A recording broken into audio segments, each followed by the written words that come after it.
we're saying they. Oh yeah.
right, we're good to start.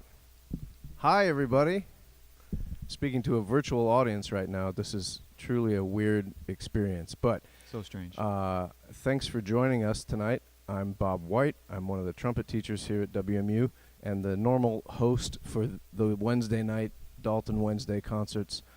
It is my pleasure tonight to be joined in a clearly intimate conversation here in close proximity to my colleagues Matt Landon and John Hébert from the Jazz Studies area. Welcome, gentlemen. Nice to see you both. I'm moving up, Bob. I can't see you through the It's mic cool. stand. Imagine thunderous applause going on right now. So guys, how long ago did you plan to do something like this? Did you have plans before the pandemic to collaborate like this on one of these Wednesday night shows? It was kind of set. I think it was set during the pandemic or right before that happened. I'm actually on the committee that. Oh yeah, right. PR I am squared. too, but I'm ex officio, so I'm never at the meetings. Actually, I'm on every BPI concert now for this now. Right. But yeah. So it was set prior to all of this, craziness. But so we've known about it since then. But of course, getting together has been challenging. Amongst in the situation that we're in up until this semester anyway. Mm-hmm. Right, When right. we're actually in person. Mm-hmm. Now, what kind of collaborations have you been able to do since you both joined the faculty? You're both relatively new faces here, Mm-hmm. and one of the big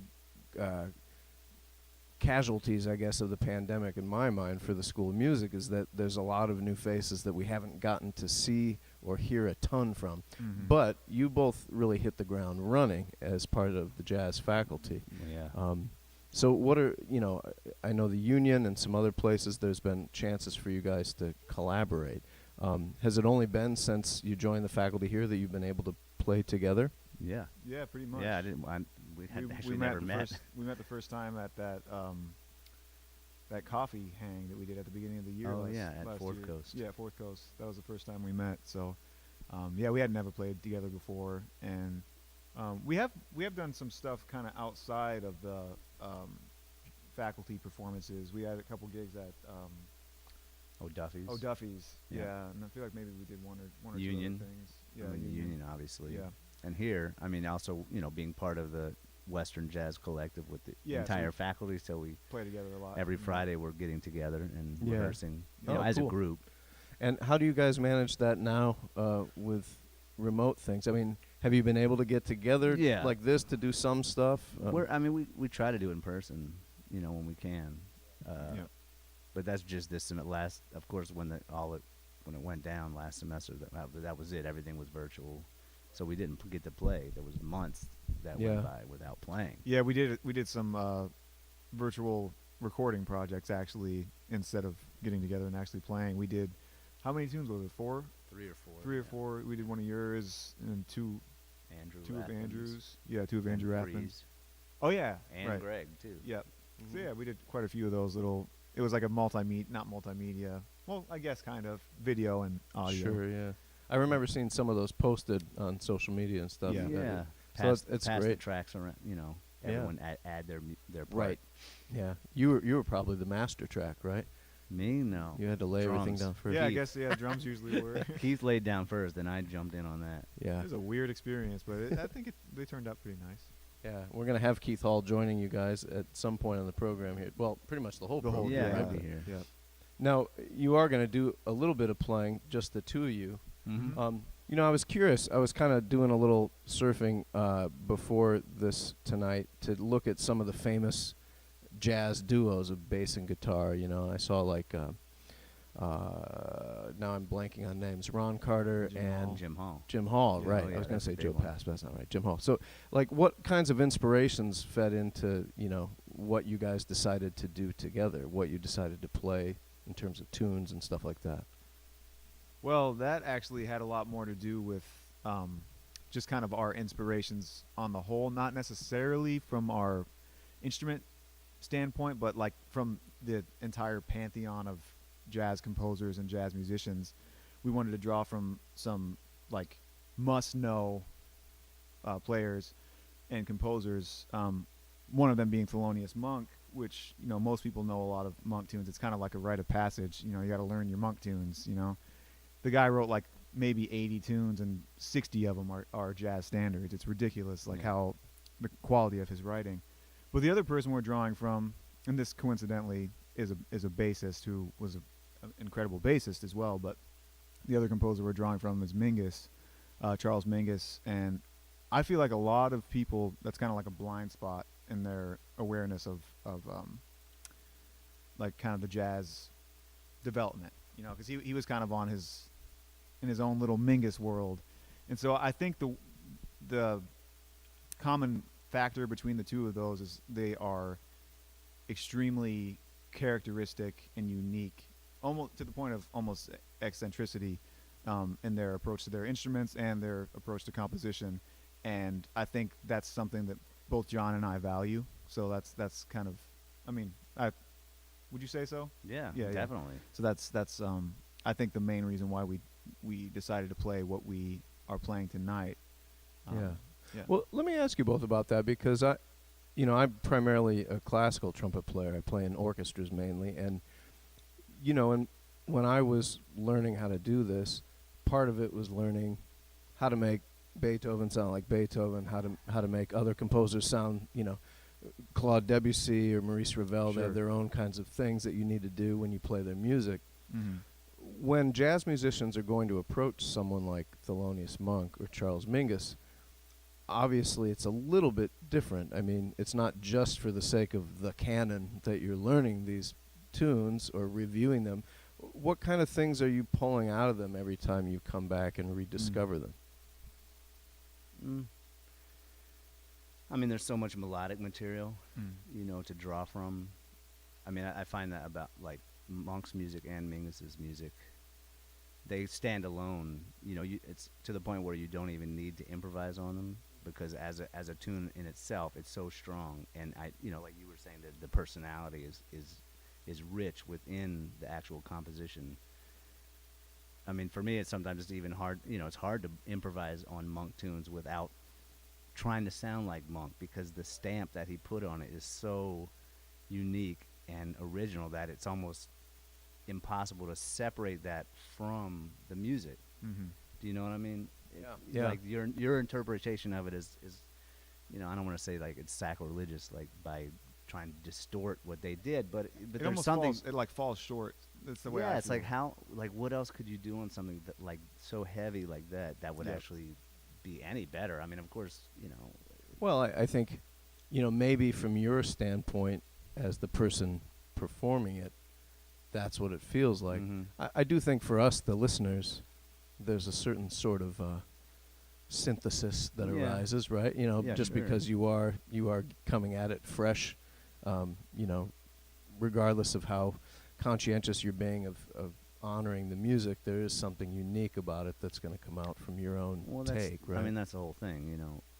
We're playing this music. I mean, I definitely don't want to play these compositions and have it sound like, oh, they're playing a Mingus tune. He's trying to sound like Mingus or trying to sound like Monk or whoever. I mean, I definitely don't ever want to do that in any way that when I'm playing. I mean, I definitely want to approach it in my own voice. But at the same time, there is a certain respect that is due when you're playing tunes like this, that you still have to honor the intent of the composer. I mean, we're assuming we know what they meant when they were composing. We can't ask them exactly, but by listening and checking out the original versions of these tunes and trying to, crystallize what that is, take that, and then expand on that in our own way. Oh, that's really cool. I like how you're describing that. That's a cool way to look at it. I think one of the things that people who do have some awareness of Mingus and Monk, they know, for example, that Monk was witty, and off kilter in his humor. How would you describe Mingus? Like, what are some special characteristics about his personality that kind of come through? Yeah, he was known. It's nuts. He was known to be particularly aggressive. Yeah, he had explosive Yeah, and personality. I've seen his eggnog recipe online. Yeah. Has like Well, 4 that's bottles of. actually- Yeah, it's just like all that booze. explains it. That explains a lot. It's all And also booze. the fact that he was hanging out with Timothy Leary, and they were all probably. doing Oh, acid okay. Yeah. Well, Yeah. yeah, Upstate New that's a York. different crowd, right? Yeah, but he was known for. I mean, there are anecdotes of him getting irate at the slightest audience noise. Yeah, you hear. And- There's recordings that you can hear him. Yep. Like he was And- saying, "Don't applaud. Yep. Don't applaud after Yep. this." He'll Yeah. say like Isaac Stern doesn't have to put up with this. Like Yeah. he's Wow. saying that on stage. And at one point, apparently, he destroyed an $18,000 bass Yep. in response to that. He punched out some of his sidemen. Jimmy Nepper. Yeah, The Jimmy trombone Nepper. player knocked out his teeth, and then Jimmy couldn't play like Ruined an his octave. embouchure. Oh my Ruined God. the octave of his Wow. playing. But aside from that, he also had I never met him, obviously. He seemed to have a very sweet, tender side, too. And you can hear that in his music. So that's one thing that I always associate with Mingus is this dichotomy of, like, this, on one hand, very aggressive, but also very passionate. So it's not all a bad thing. Very aggressive, very passionate, but then also, like, kind of tender and maybe even a little romantic side also. And it kind of they exist simultaneously in his music. Yeah, I think it's interesting too to reflect on, when they were alive, 2 black men who were incredibly serious about what they did in a time where our culture basically took nothing they did seriously. right. That had to have had incredible strain on one's mental faculties. Well, you would hear. imagine. Mingus wrote a Absolutely. bunch of protest music, I guess. Yeah, if you could he call it titled that. a lot of music, Yeah. in relation to civil rights movements that were happening at the time. Yeah, I mean, Fables of Faubus. We're not playing that, but that's a great example of that. We are playing one of those Remember Rockefeller at Attica? at Attica. Yeah, You know, the Attica prison Sure, riots. sure, yeah. yeah, But I Yeah. mean, I think, those guys. I mean, they were in a time where, you're thinking in the '60s, these guys were playing some of the most creative and individual music anywhere. Yet they weren't. There's a great movie about Mingus, I think, from 1968, where Thomas Reichman, he went into Mingus's apartment and filmed him, and he's getting evicted from his pad in New York City. yeah, And this is and and he's loading up a truck. You see him just kind of put his bass in the truck. Sheet music is blowing all over like the avenue Oh my in God. Manhattan. yeah. And he's trying to get a music school starting. He wants to start a music school for kids. He can't even get that happening. And it's like someone like that should be awarded the Congressional Medal of Right. Honor. Yeah. Yeah, should facilitate these kinds of and projects, right? but he sees his white, equals or even lesser. Yeah, lesser than, but Make counterparts. super successful. I Right, mean, how would right. that make you feel? I Mm. mean, it's crazy. That our Yeah. nation would be like that. It's something to contemplate, yeah. Speaking of New York, to kind of take it back to what we were talking about initially, John, you were in New York prior to joining us here in Mhm. Kalamazoo. You still got people back there, right? Well, Yeah. the little giggling. Little you hear family out there. member in the audience, yeah. I brought him back a couple of days ago. And Matt, you were out in Colorado before you came back here? I is was that in right? Rochester, New York. Oh, before- Rochester, New York. Yeah, Okay, sure. before So, this, and then Colorado before that. so very musically active places, but places which have seen the whole scene just kind of turned upside Yeah. down. Yeah. I have a friend who played in a Broadway show. That show closed like a week into the pandemic. Yeah. And There's they're all, there's he's no looking work. at getting his realtor's license now Yeah. or something like Yeah. that. So, I mean, I'm curious to know, like, what, are you keeping in touch with people back there? What kinds of things are they contending with trying Oh, to yeah. survive No, during I all mean, this? I was there just before this semester. I was there all summer in New York. I still have a home there.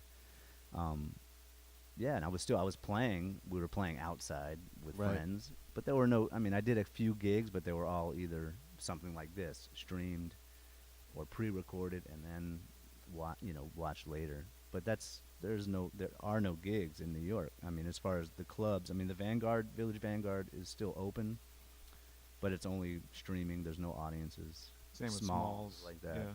Jazz Gallery. I mean, there's clubs that are trying to keep something happening and support the live music, but it's pales in comparison to obviously to what it was. There's no audience, Mm-hmm. you know.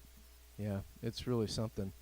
I can only hope that, when the day does come that we're past this, theoretically it's going to Yeah. happen one of these days, right? Mhm. It will. We can just hope that it comes roaring back. And I hope all the kids that you guys are teaching here, all the students in our great jazz program that are just soaking it up, in spite of all this, will be able to just hit the yeah, I hope- ground running and get Yep. out there and be playing. They want to.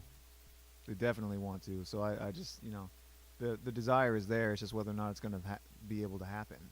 You know what I mean? Yeah, that's going to be. That's going to change. It's already changed. So Yeah. that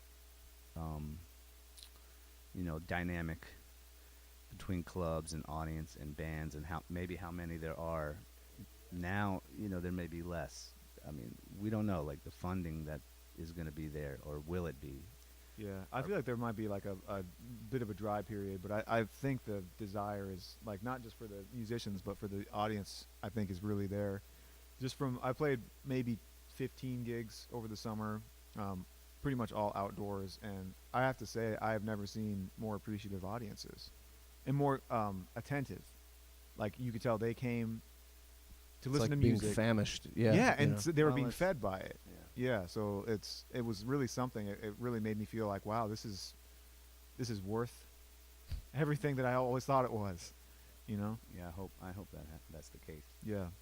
Well, I appreciate you both for keeping it alive here tonight, and Yeah. we look forward to listening to your music making in a little Thank- bit here. thank you Thanks for- so much Well, for joining thank me. you. Yeah. Thanks Appreciate it, for coming guys. and hanging and Yeah, Yeah. nice to being chat. here with us. Yeah, and chatting. Yeah, and thank all of you. We'll be starting in a little bit, and we'll see you then. Thanks.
Thank you, everybody, for joining us tonight.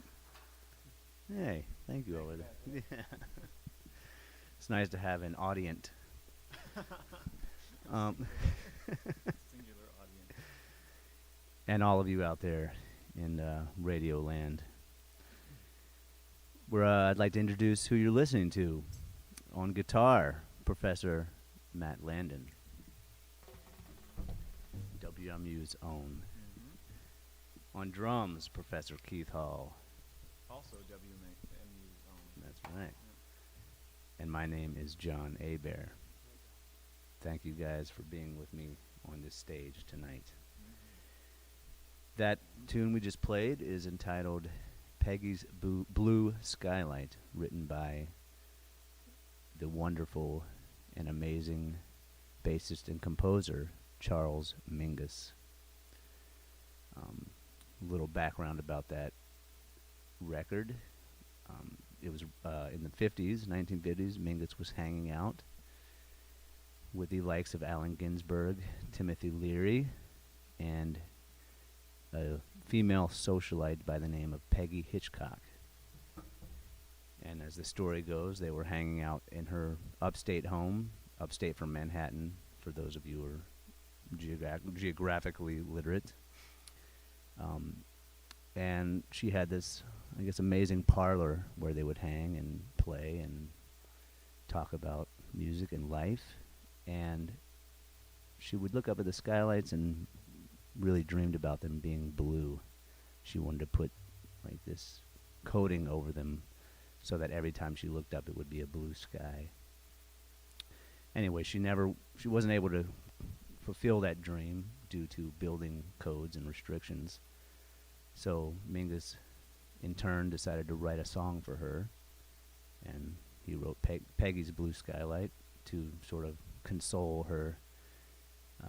I think that's pretty great. I'd much rather have Mingus write me a song than put some blue cellophane over my skylights.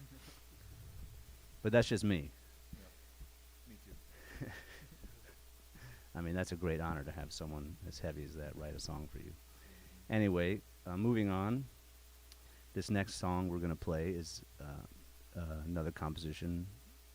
Well, it's by a different composer, I should say. Let's Cool One by the great Thelonious Monk. So please enjoy.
I would like to say something, Professor Hébert.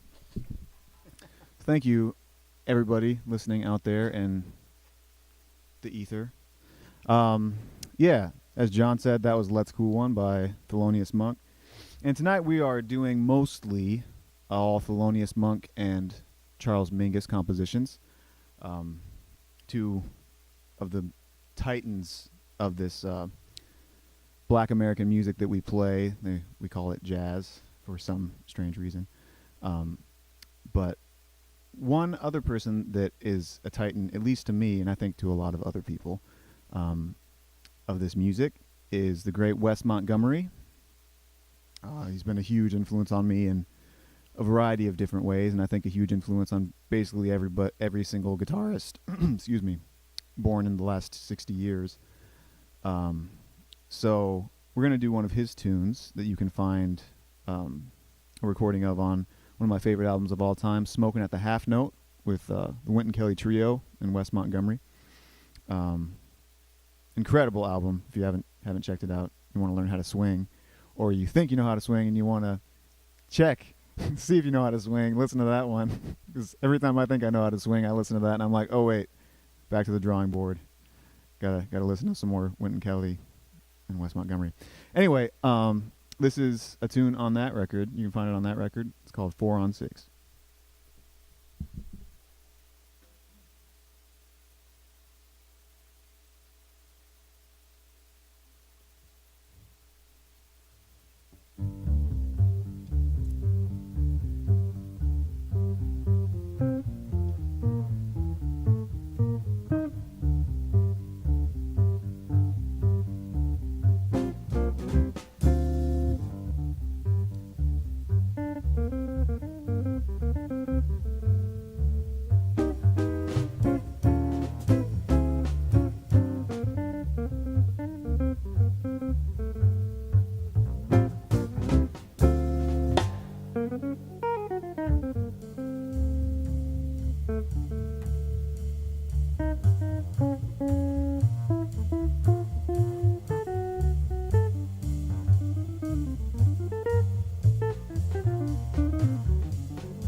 So we're gonna have our illustrious drummer Keith Hall take a little break here, and John and I are gonna do another Thelonious Monk composition. This is one of his, I guess I would say, lesser known compositions, but still, as all of his tunes are, pretty much a jazz standard. And it's not really easy to find recordings of this. I know of maybe two. John, do you know of Ron? Oh, I don't know about that. But the one that I know is off a recording called Thelonious in Action. Oh, yeah. Yeah, it's got Johnny Griffin on it. Yeah. Yeah, I don't know. Anyway, so this is Light Blue by Thelonious Monk.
Continuing that vein, another great Monk's Monk tune, Monk's Dream. Right on. Yeah, right on.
Thank you very much. Okay, thank you for being here. In case you just joined us, you're listening to Matt Landon on guitar. And the crowd goes wild. On drums, Keith Hall. That last tune was Monk's Dream. And it is indeed a dream to play up here. And you heard all that bass ripping, awesome solo-ness from John Hébert. I'm gonna overdub later. Don't worry. Beauty. Yeah. Mingus at Matthew Hall, right? That was his record label debut. Oh, was it? Yeah, it was debut record label. So I guess he had carte blanche on that one. Yep. Yeah. Speaking of Mingus and Monk, when we sort of came up with this idea a few years back. No, I was thinking about it, you know, like you have these amazing musicians, two titans of jazz and pop culture and American music. And there's very little documentation. I don't think there's any recorded documentation of them playing together, which I find quite interesting. I mean, I would have loved to heard like a trio record with Mingus and Monk and Roy Haynes, or you know, any configuration really with those two guys in the band. You know, part of it perhaps is due to the fact that you know, they're both from opposite coasts. Mingus growing up on the West Coast, and Monk, you know, in New York City. So maybe they just didn't have that opportunity. And another reason I believe is, I think, Matt, you touched on it in the Q&A with Bob earlier, that there are such strong personalities. So perhaps you put these two gentlemen in a group together, could be a disaster. I mean, Mingus and Monk, they're both, you know, we only read, we have the history and books and interviews to go by without actually having hung out with them and known them personally. It's very apparent that their personalities were extremely powerful, and you put something like those two together, it could be explosive. It could be in a good way. I mean, you have this record that record Bunny Jungle with Duke and Mingus and Max Roach. I mean, again, incredibly powerful personalities amongst all three. And there are moments on that record that you listen and it's like something's going on. Yeah. You know, and there's stories you hear about Mingus walking out of the session, you know, getting angry at something Max said, you know, play this, or telling him how to play or something, you know. So I can only imagine what it would have been like if those guys were together in a group on the bandstand or in a recording studio. I mean, there is a photograph that was taken in 1953 of Mingus and Monk and Charlie Parker and Roy Haynes. Dig that. What a great group. I would have loved to have heard that live. Oh, my God. We just have memories and photographs and letters and writings and music. Lots of music. Anyway, I'm rambling.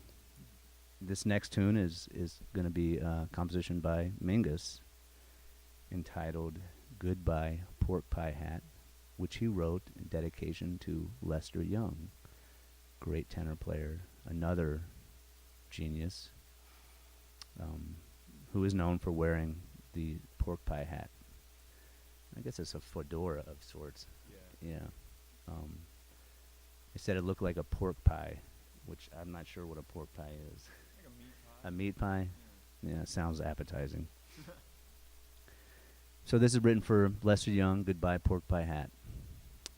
Thank you for listening.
Well, it's come to that point.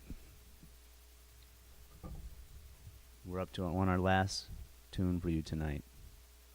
Once again, I'd like to thank you for joining us this evening. And another round of applause. Landon on guitar. Thank you, guys. Yeah. Keith Hall, drums. My name is John Hébert. Thank you very much.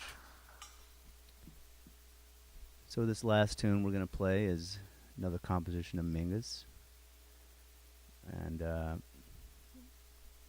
he wrote quite a few tunes that were politically charged and wrote in response to what was going on at the time when these guys were their most proficient. This tune is called Remember Rockefeller at Attica, and it was written for the Attica prison riots in 1971, and Rockefeller was the governor of New York at the time. This was in Attica, New York, where these took place, inspiring prison reform, change, much needed change, like we need change now. Seems like there's always people talking about change. There seems to be a lot of desire for change, but nothing ever changes. Why is that? Let's hope this time it's for real. So we play this song, and hopefully it will inspire change, at least for myself, and I'm sure for gentlemen up here sharing the stage with me, that we all want a better place for our families and loved ones and brothers and sisters in this world. We can do better. So let's all do better. And please vote. That's coming up real soon. Very important. Do not take any of this for granted, because people have died to be where we are right now. So let's not waste that, and appreciate that, and do our best to love one another. So remember Rockefeller at Attica, and remember Mingus, Monk, and everyone who came before us. Thank you.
thank you very much.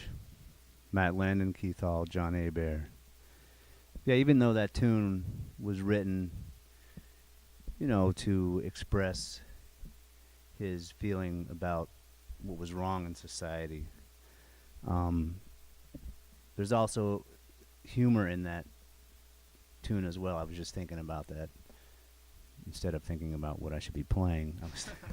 I was thinking about some of what was happening in the music, but in the bridge there's this two-beat kind of feel, and it's almost comical, in a way. Mingus is poking fun at Rockefeller, and I think it's equally important to remember the humor behind, that we all kind of maintain this sense of humor and innocence. At the same time, we can still be fighting for good, but if we don't have this humility and sense of humor behind it, it's lost. So anyway, I was just thinking about that while we were playing. So good night, all.